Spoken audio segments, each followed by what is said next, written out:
What would you do if, due to a prejudice, a stranger called the police to have you removed from a place where you were just trying to be yourself? What would happen if that stranger didn't know that your mother is someone who has the power to destroy their life in an instant? Get ready to discover how a single act of racism can set off a chain of unforeseen consequences. Blanca had always had a very clear vision of things. As a manager of a luxury store, her world was perfectly organized. Elegance, fine details, and respect for protocol. Every customer, whether a billionaire or a celebrity, received her impeccable attention, and that gave her a satisfaction she couldn't explain. But there was something that always bothered her. The presence of people like him, black teenagers who used to wander through the store without the kind of enthusiasm expected of them. It was a warm summer afternoon when, while walking down the aisles, she saw a young man around 16 years old, dressed in comfortable athletic clothes, gazing at the windows without much fascination. He was the only one in the store, and although his behavior wasn't inappropriate, Blanca felt a tension she couldn't ignore. Why is he here? She thought. Doesn't he understand this is a luxury store? He doesn't belong here. She watched for a moment longer. The boy wasn't touching anything, not even getting too close to the items. He was simply looking, but to Blanca, that calmness turned into a personal challenge. She didn't know why, but she felt his presence was a threat. From afar, she saw the young man look up and stare directly at her. The fact that he didn't look away made her feel even more uncomfortable. She couldn't let it slide. She approached him with a firm step, but inside, she felt a mix of anger and confusion. "Can I help you with something?" she asked with calculated coldness. The young man stared at her and shook his head. "No, thanks. I'm just looking." Blanca was not satisfied. Why would someone his age, with his skin color, be in a store like this without the intention of buying anything? She couldn't leave him there. She couldn't allow that threat to stay. Then, with a cold and authoritative voice, she made a decision. "I'm going to call the police," she said without hesitation. The young man frowned, a hint of disbelief crossing his face. "Are you joking?" "No, I'm not. We don't have space for people like you here," Blanca replied, her words more hurtful than she imagined. With the phone in hand, she dialed the emergency number. While waiting for someone to answer, she looked at the boy with disdain. She was already sure she would have him removed, and no one would question her decisions. No one could challenge her authority. A few minutes later, the officers arrived, two uniformed men who approached with the same look of superiority with which Blanca had called them. But just before they could speak with the young man, something happened. A black vehicle, as dark as night, stopped in front of the store. A woman got out, with a firm posture, a tailored suit, and a determined look. She walked with strong steps toward the store, and Blanca, not knowing why, felt a stab of nerves in her stomach. There was something strange in her gaze, something that made Blanca feel uneasy. "What's going on here?" the woman asked, her voice calm but filled with authority. Blanca looked at her, confused. "This boy is causing trouble. I saw him in the store without any intention of buying and what's wrong with that?" the woman interrupted. Her tone, though calm, made it clear she wasn't willing to listen any further. Blanca, a bit disoriented, took a step back. "Well, he shouldn't be here. He doesn't fit." "Excuse me," the woman responded, furrowing her brow. The look the woman gave her made Blanca feel a chill. The woman wasn't like the other people Blanca was forced to attend to in her store.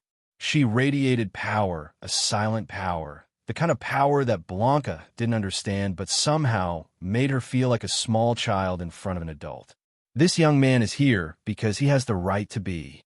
And I'd like to know what authority you think you have to call the police, treating someone that way," the woman continued. Blanca couldn't utter a word. She felt a pressure in her chest. The police officers were also silent, looking at each other and the woman with confusion. The young man, silently, stepped back as if he had detached himself from the conversation, but something in his eyes showed a weariness that Blanca didn't understand. Finally, the woman turned to the boy, and without losing composure, said something that took Blanca's breath away. "Why don't you come with me, son?" the woman said, with a softness that puzzled Blanca. At that moment, reality shattered for Blanca. Without knowing it, she had made a colossal mistake. What had just happened? Why had the woman called the young man son? The tension in the air was palpable, but Blanca didn't dare ask. She was afraid to know the answer. And then, something even more shocking happened, but Blanca didn't know it yet. Blanca watched as the woman and the young man headed toward the exit, while the police officers remained standing, motionless, with a growing mix of confusion and disbelief on their faces. The boy walked calmly, without hurry, and the woman followed closely behind him, exuding a tranquility that enveloped everything. Blanca couldn't comprehend what had just happened, and a knot tightened in her stomach. "This can't be happening," she murmured to herself, her mind racing at full speed. Who was this woman? Why had she intervened like that? The word son echoed in her mind, but she didn't dare ask any questions. She wasn't sure whether to follow the woman or stay behind to deal with the situation. Her pride was wounded, and her authority had been challenged. At that moment, one of the officers approached Blanca. "Are you sure everything is okay, ma'am? Do you need anything else?" Blanca looked at him, feeling a mix of shame and anger. "No, everything's fine," she replied, though she didn't feel that way at all. "It was a misunderstanding. I'll handle it." But the woman and the young man had already left the store, and a whisper of unease began to fill her mind. What had she done wrong? Why had no one questioned the presence of that young man? And even more so, why had the woman spoken to him as if he were her son? It didn't take long for her to realize what had happened. An hour later, an unexpected call interrupted her routine. The phone on her desk rang, and Blanca answered with the same authoritative voice she used when dealing with customers. "Blanca, are you okay?" asked a male voice on the other end of the line. It was the regional director of the store, a man who had supervised her work for years. "Yes, everything's fine," Blanca responded, though her voice betrayed a hint of uncertainty. "I've been informed about an incident. A black young man was treated inappropriately. Is that true?" Blanca tensed at the director's words. "It was nothing, just a misunderstanding. But I have to tell you something. The woman who came, I have no idea who she was, but she called the boy son." That was strange, right? There was a brief pause on the other end of the line, as if the director were taking a deep breath. "Blanca, the woman you called to have the young man removed, her name is Dana Winters. She's a special agent with the FBI. She's one of the best investigators we have. And her son, the boy you were trying to kick out of the store, is her adopted son. Not much is known about him, but the Winters family is deeply involved in important government affairs," the director said, his tone grave, leaving Blanca in shock. The manager felt like the ground was collapsing beneath her feet. The FBI woman? The boy was adopted by an FBI agent, and Blanca, in her arrogance and prejudice, had called the police on him, knowing nothing about his true identity. "Are you sure about what you're saying?" Blanca asked, her voice trembling now. Fear began to take over her, but so did regret. Everything she had done, everything she had believed so firmly, was crumbling like a house of cards. "I'm sorry, Blanca. I'm really sorry, but this could have serious repercussions. Families like Dana's are not people you want to mess with. Plus, she has the influence to make this something much bigger if she wants to," the director said with a gravity that froze Blanca. The manager hung up the phone and stared at the screen, her mind spinning. She thought about everything she had said, how she had acted, how she had treated that young man just because of his appearance. And now she knew she had made a mistake that could cost her much more than she had ever imagined. Minutes later, the woman appeared again in the store. As Blanca saw her walk in, she felt a mix of humiliation and fear that made her step back. Dana Winters walked toward her with the same firm look as before, as if no time had passed. The boy was no longer with her. Dana looked at her for a moment, then said, in a calm but challenging tone, "Blanca, I hope you understand that what you did is not something that can be overlooked. I'm not here to threaten you, but I am here to show you what real justice looks like." Blanca swallowed hard, but couldn't speak. The words were stuck in her throat. What could she say? How could she justify what she had done? Blanca tried to regain control of herself, but fear had paralyzed her. Dana Winters didn't need to say much more. Her presence alone was enough to make the manager feel small and powerless. "What you did today was a clear violation of that young man's rights," Dana continued, her voice low but filled with authority. And beyond that, you did it out of prejudice, without even knowing his story, without knowing who he was or who he belonged to. Blanca tried to respond, but the words didn't come out. Everything she had learned throughout her life, her security, her belief that she was in control, that her job and position protected her from any consequences, seemed to evaporate in that moment. She, who had treated so many people as if they were beneath her, realized that she had made a grave mistake. I'm warning you, Blanca, Dana said, her unwavering gaze fixed on her. This boy is someone special, someone who doesn't deserve to be treated the way you treated him. And I assure you, his family won't let this go unnoticed. Blanca, now completely ashamed, watched as Dana turned on her heels and left. She didn't fully understand the woman's words, but a feeling of desolation overtook her. The weight of her ignorance and racism had just become a real thing.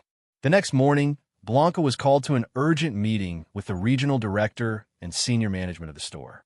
When she entered the room, the faces of her superiors were severe, as if everything had already been decided.